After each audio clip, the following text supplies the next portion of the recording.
Hello guys, welcome to sport ఎక్సెల్కు. ఈరోజు ఐపీఎల్లో జరగబోయే 13th మ్యాచ్ గురించి మాట్లాడుకుంటే ఈ match Rajasthan Royals and Mumbai Indians మధ్య జరగబోతుంది. సో ఈ వీడియోలో అయితే రెండు teams head to head records, ground stats, key players and key batters గురించి మాట్లాడుకుందాం. అలాగే రోజు ఐపీఎల్ ప్రివ్యూస్ అండ్ మ్యాచ్ విన్నర్స్ని ఛానల్లో అప్లోడ్ చేస్తున్నా, ఒకసారి చెక్ చేయండి. అండ్ నచ్చితే సబ్స్క్రైబ్ చేసుకోండి. అండ్ నేను సపోర్ట్ చేస్తున్నందుకు అందరికీ థ్యాంక్ యూ. సో మ్యాచ్ విషయానికి వస్తే ముందుగా ఈ రెండు ఫ్రాంచైజీస్ గురించి మాట్లాడుకుంటే ఇండియన్ టీంకి చాలామంది స్టార్స్ ఇచ్చిన టీం ఈ రెండు ఫ్రాంచైజీస్ అని చెప్పొచ్చు. ఆర్ఆర్ టీం నుంచి జడేజా, సంజు శాంసన్, జైస్వాల్, పరాగ్, జురెల్ అండ్ రీసెంట్గా వైభవ్ సూర్యవంశీ లాంటి ప్లేయర్స్ వచ్చారు. అండ్ మరోపక్క ఎంఐ టీం నుంచి కూడా రోహిత్ శర్మ, హార్దిక్ పాండ్యా, కృణాల్ పాండ్యా, జస్ప్రీత్ బుమ్రా, తిలక్ వర్మ, ఇషాన్ కిషన్ లాంటి చాలామంది యంగ్ టాలెంట్ని ఇండియాకి అందించిన టీమ్స్ ఇవి. సో ఈ రెండు టీమ్స్కి అయితే ఆ స్కౌటింగ్ టీం చాలా బాగుందని చెప్పొచ్చు. సో ముందుగా ఈ మ్యాచ్ గురించి మాట్లాడితే ఈ మ్యాచ్ బార్సపారా స్టేడియం గువాహటిలో అయితే జరగబోతుంది. ఈ గ్రౌండ్ కొంచెం ట్రిక్కీ వికెట్లా ఉంటుంది, కానీ బ్యాట్స్మెన్ టైం స్పెండ్ చేస్తే ఖచ్చితంగా రన్స్ వస్తాయి. ఫాస్ట్ బౌలర్స్కి గ్రౌండ్లో స్పిన్నర్స్ కంటే ఎక్కువ హెల్ప్ ఇస్తుంది. ఇక్కడ డిఫెండ్ చేయాలంటే మినిమం 180+ స్కోర్ అయితే ఉండాలి. అయినా టాస్ గెలిస్తే ఏ టీం అయినా ఫీల్డింగ్ చూసుకునే ఛాన్సెస్ ఎక్కువగా ఉన్నాయి. అండ్ ఈ గ్రౌండ్లో యావరేజ్ ఫస్ట్ ఇన్నింగ్స్ స్కోర్ చూసుకుంటే 167గా ఉంది. అండ్ సెకండ్ ఇన్నింగ్స్ స్కోర్ 156గా ఉంది. కానీ రీసెంట్గా చేసిన టీమ్స్ ఎక్కువ మ్యాచెస్ గెలిచాయి. అండ్ వెదర్ రిపోర్ట్ గురించి మాట్లాడితే 4 to 6 PM వరకు వర్షం పడే ఛాన్సెస్ అయితే ఎక్కువగానే ఉన్నాయి. బట్ మ్యాచ్ జరిగే టైంలో అయితే అంత పెద్ద వర్షం పడకపోవచ్చు. And last 10 head to head matches చూసుకుంటే రాజస్థాన్ రాయల్స్ 4 times గెలిస్తే ముంబై ఇండియన్స్ 6 times గెలిచింది. సో క్లియర్ ఫేవరెట్గా ఏది ఉందని చెప్పలేము. అండ్ ఈ గ్రౌండ్లో రెండు టీమ్స్ మధ్య ఇదే first match. So MI players ఇక్కడ ఎలా ఆడతారనేది చూడాలి. సో ఎవరికి గెలిచే ఛాన్సెస్ ఎక్కువ ఉన్నాయని చూడాలంటే ముందుగా రెండు టీమ్స్ ఒక ప్రాబుల్ ప్లేయింగ్ 11 చూడాలి. సో ముందుగా ఆర్ఆర్ ప్రాబుల్ ప్లేయింగ్ 11 చూస్తే ఓపెనర్స్గా యశస్వి జైస్వాల్ అండ్ వైభవ్ సూర్యవంశీ. అండ్ ఆ తర్వాత Dhruv Jurel, Riyan Parag, Shimron Hetmyer, Ravindra Jadeja, Donovan Ferreira, Jofra Archer, Tushar Deshpande, Ravi Bishnoi and Andre Burger. Impact ప్లేయర్గా సందీప్ శర్మ లేదా బ్రిజేష్ శర్మ ఆడొచ్చు. ఈ టీం అయితే చాలా స్ట్రాంగ్గా ఉంది. సో పెద్దగా చేంజెస్ ఏం చేయకపోవచ్చు. లాస్ట్ మ్యాచ్లో సందీప్ శర్మ చాలా రన్స్ అయితే ఇచ్చాడు. అండ్ బ్రిజేష్ విషయానికి వస్తే చెన్నై సూపర్ కింగ్స్ ఆడిన ఫస్ట్ మ్యాచ్లో చాలా బాగా వేసాడు ఈ వెన్యూలో. సో చేస్తే ఒక్క చేంజ్ అయితే చేయొచ్చు. అండ్ ఎంఐ ఒక ప్రాబుల్ ప్లేయింగ్ 11 కనుక చూసుకుంటే Rohit Sharma, Ryan Rickelton, Suryakumar Yadav, Tilak Varma, Will Jacks, Hardik Pandya, Naman Dhir, Mitchell Santner, Shardul Thakur, Deepak Chahar, Jasprit Bumrah and impact ప్లేయర్గా అశ్విని కుమార్. నాకైతే ఇలాంటి కొన్ని చేంజెస్ అయితే చేస్తారనిపిస్తుంది. రూదర్ఫోర్డ్ ఒక మ్యాచ్ ఆడాడు, కానీ Will Jacks spin bowling option ఇస్తాడు. బికాస్ మయాంక్ మార్కర్ 2 మ్యాచ్లో అంత ఎఫెక్టివ్గా అయితే బౌలింగ్ చేయలేదు.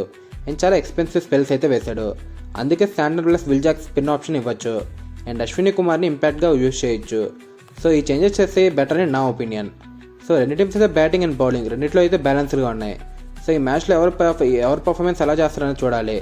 అండ్ ఈ మ్యాచ్లో ప్లేయర్స్ టు వాచ్ కనుక చూసుకుంటే రాజస్థాన్ రాయల్స్ టీం తరపున Yashasvi Jaiswal, Riyan Parag and Jofra Archer. Yashasvi Jaiswal ఎందుకంటే మంచి ఫామ్లో ఉన్నాడు. ఆల్రెడీ 2 మ్యాచెస్లో గుడ్ నాక్స్ ఆడి వచ్చాడు. అండ్ ఎంఐ మీద ముందే సెంచరీ కూడా కొట్టున్నాడు. అండ్ 2-3 మంచి నాక్స్ కూడా ఉన్నాయి ఎంఐ టీం అపోనెంట్గా. సో అందుకే ఈ మ్యాచ్లో తన కీ ప్లేయర్ అయ్యే ఛాన్సెస్ చాలా ఎక్కువగానే ఉన్నాయి. అండ్ రియాన్ పరాగ్ విషయానికి వస్తే ఇప్పటివరకు పరాగ్కి అంత ఛాన్స్ అయితే రాలేదు. కానీ ఈ మ్యాచ్లో తనకి స్పెషల్ నాక్ ఆడే ఛాన్స్ అయితే రావచ్చని నాకు అనిపిస్తుంది. సో రియాన్ పరాగ్కి ఎంఐ బౌలర్స్ మీద కూడా మంచి యావరేజ్ అయితే ఉంది. అండ్ ఆర్చర్ విషయానికి వస్తే ముంబై బర్డ్స్ మీద ఆర్చర్కి మంచి రికార్డ్ ఉంది. లైక్ రికిల్టన్, సూర్య, రోహిత్ లాంటి ప్లేయర్స్ మీద చాలాసార్లు వికెట్సే తీశాడు.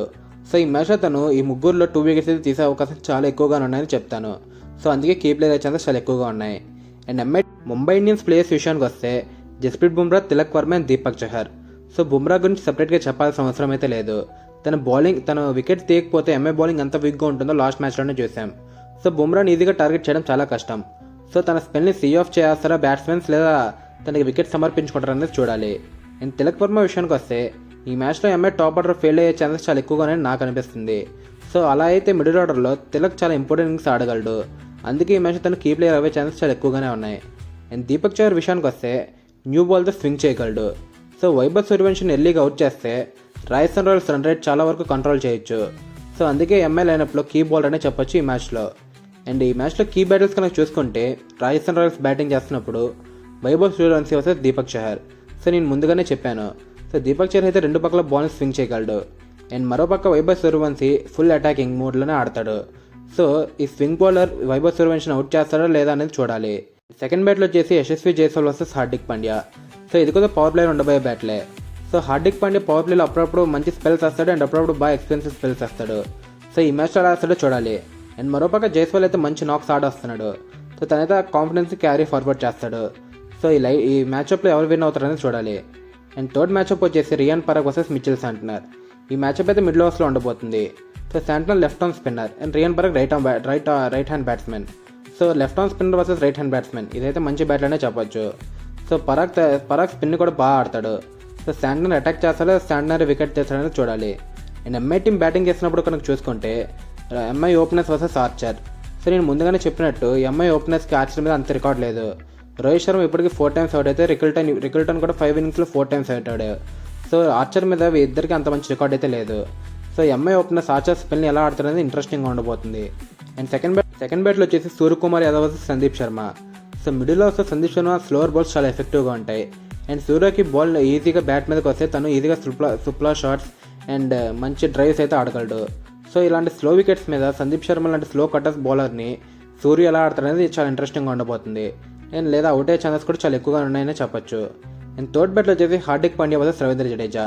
ఇదైతే మిడిల్ ఓవర్స్లో ఉండబోతుంది. సో జడేజా 2 మ్యాచ్లో కూడా మంచిగానే బౌలింగ్ చేశాడని చెప్పొచ్చు. అండ్ మరోపక్క హార్దిక్ పాండ్యా కొద్దిగా ఇంజురీ తర్వాత అయితే వస్తున్నాడు.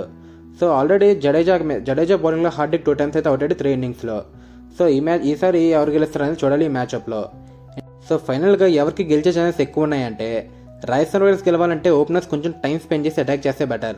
సో బుమ్రా ఒక ఇన్నింగ్స్ కంట్రోల్ చేస్తే మిగతా బౌలర్స్ని టార్గెట్ ఈజీగా చేయొచ్చు. బౌలింగ్లో కూడా ఆర్ఆర్ దగ్గర బెస్ట్ క్వాలిటీ బౌలింగ్ అటాక్ ఉంది. సో అడ్వాంటేజ్ కొద్దిగా వీలుకుందని చెప్పొచ్చు. అండ్ ముంబై ఇండియన్స్ గెలవాలంటే ఎంఐ బౌలింగ్ చాలా ఇంప్రూవ్ చేసుకోవాలి. అండ్ బ్యాటింగ్లో కూడా ఇప్పటి వరకు ఓపెనర్స్ మాత్రం ఇంప్రెసివ్ నాక్స్ అయితే ఆడాడు.